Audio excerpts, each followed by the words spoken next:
Hi friends, இன்னைக்கு இந்த வீடியோவில் நம்ம என்ன பார்க்க போகிறோம்னு பார்த்தீங்கன்னா, இஃப் ஃபார்முலா வந்து நம்ம எந்த வேலை யூஸ் பண்ணலாங்கிறத இந்த வீடியோவில் நம்ம பார்க்க போகிறோம். இதில் பாருங்கள், இதோட நேம் கொடுத்துருக்குறாங்க, அவங்களோட சேல்ஸ் வந்து எவ்வளோ பண்ணியிருக்காங்கங்கிறது இதில் ஃபுல்லாக கொடுத்துருக்குறாங்க. இதில் பாருங்கள் டார்கெட் கொடுத்துருக்குறாங்க. அதாவது மந்த்லி அவங்களோட டார்கெட் என்னன்னு பார்த்தீங்கன்னா 12,000. அவங்க எவ்வளோ அச்சீவ்மெண்ட் பண்ணியிருக்காங்க, எவ்வளோ சேல் பண்ணியிருக்காங்கன்னு பார்த்தீங்கன்னா இதில் டீட்டெயில்ஸ் எல்லாமே இருக்குது. ஸோ சப்போஸ் அவங்க வந்து டார்கெட் அச்சீவ் பண்ணியிருந்தா அவங்களுக்கு வந்து இன்சென்டிவ் வந்து ஜஸ்ட் 15% கொடுக்குறதா இதில் கொடுத்துருக்காங்க. இதை வந்து நம்ம எப்படி வந்து ஃபார்முலா போட்டு எடுக்கலாங்கிறத இந்த வீடியோவில் நம்ம பார்க்க போகிறோம். இதில் பாருங்கள், ஜஸ்ட் இஃப் ஃபார்முலா யூஸ் பண்ணிக்கோங்க. இஃப் ஃபார்முலா போடுங்க. போட்டதுக்கப்புறம் லாஜிக்கல் டெஸ்ட் என்னன்னு பார்த்தீங்கன்னா அவங்களோட சேல்ஸ் என்ட்ரி பண்ணிக்கோங்க.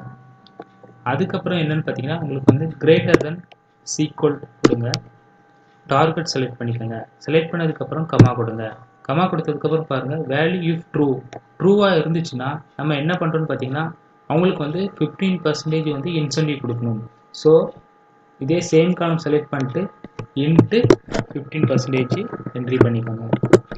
கமா கொடுங்க. அதுக்கப்புறம் என்ன பாருங்கள், வேல்யூ இஃப் ஃபால்ஸாக இருந்துச்சுன்னா நம்ம என்ன பண்ணுறோன்னு பார்த்தீங்கன்னா இவங்களுக்கு வந்து நோ இன்சென்டிவ் அப்படிங்கிறத நம்ம டைப் பண்ணிக்கலாம். அது எப்படி டைப் பண்ணணும்னு பார்த்தீங்கன்னா மாதிரி அப்படி டைப் பண்ணிக்கோங்க. டைப் பண்ணதுக்கப்புறம் பார்த்தீங்கன்னா ஜஸ்ட்டு ப்ராக்கெட் க்ளோஸ் பண்ணிக்கோங்க. க்ளோஸ் பண்ணதுக்கப்புறம் என்டர் கொடுங்க.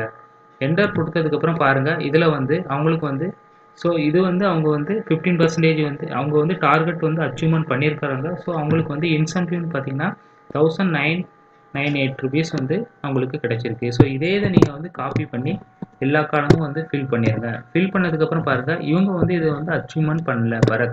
அவங்க வந்து அச்சீவ்மெண்ட் பண்ணல. ஸோ அவங்களோட டார்கெட் வந்து 12,000. பட் அவங்க வந்து பண்ண சேல்ஸ் எவ்வளோன்னு பார்த்தோன்னா 11,000 தான் பண்ணியிருக்கிறாங்க. ஸோ இவங்க ரெண்டு பேரும் வந்து எதுவுமே வந்து அச்சீவ்மெண்ட் பண்ணல. ஸோ உங்களுக்கு வந்து எந்த ஒரு இன்சென்டிவ் எதுவுமே இல்லை. ஸோ இந்த மாதிரி வந்து சிம்பிளாக வந்து நீங்கள் வந்து ஃபார்முலா வந்து இஃப் ஃபார்முலா போட்டு இதை நீங்கள் யூஸ் பண்ணிக்கலாம். தேங்க்யூ ஃப்ரெண்ட்ஸ், தேங்க்யூ ஃபார் வாட்சிங் வித் அஸ்.